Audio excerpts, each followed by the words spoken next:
الهاند ميد برودكتس ليها ماركتينج وسيلز مختلف، ليها فاليو مختلف، محتاجه انها تتقدر عشان البراند يكمل ويستمر.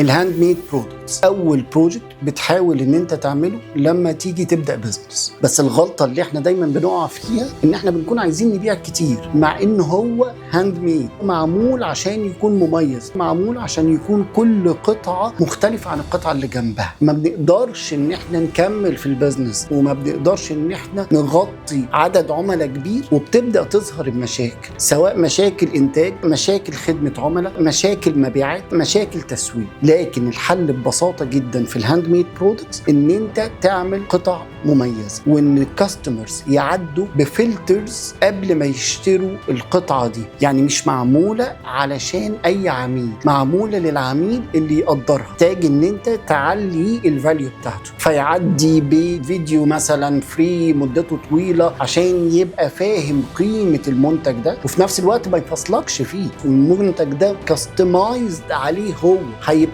عنده هو بس، مش هيبقى عند حد تاني. علشان تقدر تعمل منتج زي الكوزماتكس، زي الاكسسوارز من الهاند ميد برودكتس، محتاج ان انت تعدي الكاستمر فلترز بتعرفه كل حاجه عن البراند، كل حاجه عن المنتج، وكمان ازاي يستخدمها وازاي تفرق معاه في حياته.